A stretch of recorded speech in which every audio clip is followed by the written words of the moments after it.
saya Teacher Ana. Kita akan mempelajari pengisian surat pemberitahuan atau SPT PPH Badan formulir 1771. Oke.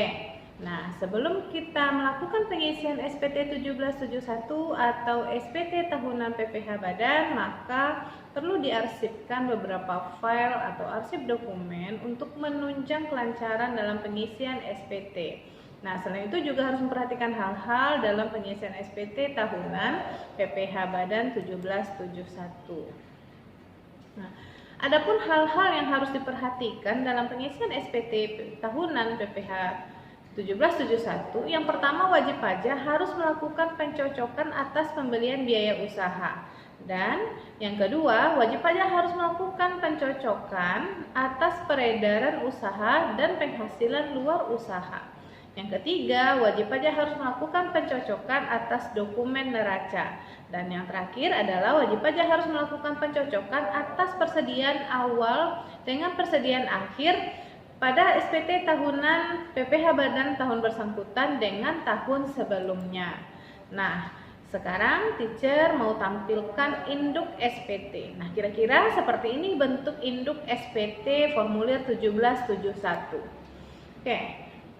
Ini petunjuk pengisian SPT tahunan PPH Badan formulir 1771. Nah, di sini ada kolom tahun pajak. Nah, untuk tahun pajak itu diisi dengan tahun buku pada periode buku perusahaan. Contohnya, kalau tahun pajaknya 2014 maka diisi dengan 2014. Kemudian kita kembali untuk mengisi formulir ini di bagian identitas. Nah, bagian identitas ada nomor NPWP.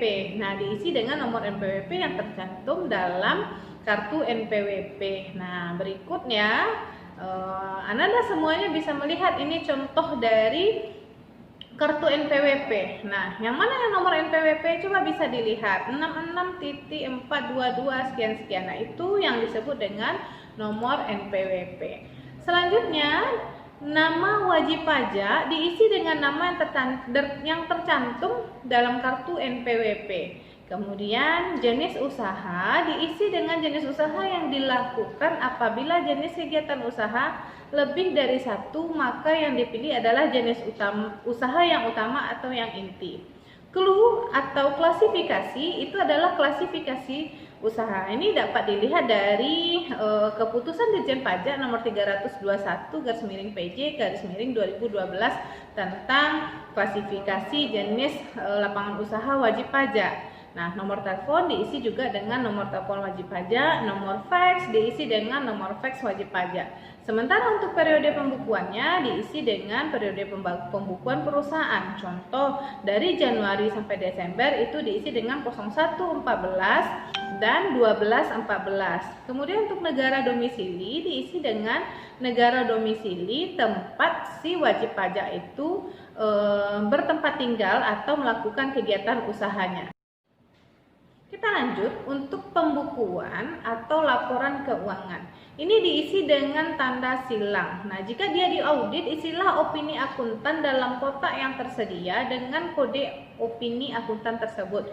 Contoh kode opininya, kalau yang satu itu wajar tanpa pengecualian, yang dua wajar dengan pengecualian, tiga tidak wajar, empat tidak ada opini. Nah, jika salah satu dari kode opini ini kita temukan dalam laporan audit, kalau seandainya dia wajar dengan pengecualian, maka yang diisi di kolom di audit itu adalah angka 2. Nah, selanjutnya, untuk nama kantor akuntan publik diisi dengan nama kantor akuntan atau nama konsultan yang menandatangani laporan audit.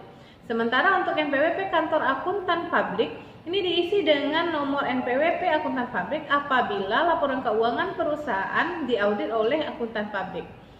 Selanjutnya, nama akuntan publik diisi dengan nama akuntan publik yang menandatangani laporan audit. Dan yang terakhir ada NPWP akuntan publik diisi dengan NPWP atau nomor NPWP akuntan publik yang menandatangani laporan audit diisi dengan nama kantor konsultan pajak sesuai dengan surat kuasa khusus. Oke, kita lanjutkan. Nama kantor konsultan pajak Ini diisi dengan nama kantor konsultan pajak sesuai dengan surat kuasa khusus. Sementara untuk NPWP kantor konsultan diisi dengan nomor NPWP konsultan pajak apabila dalam rangka melaksanakan kewajiban dan hak perpajakan wajib pajak menggunakan jasa konsultan pajak.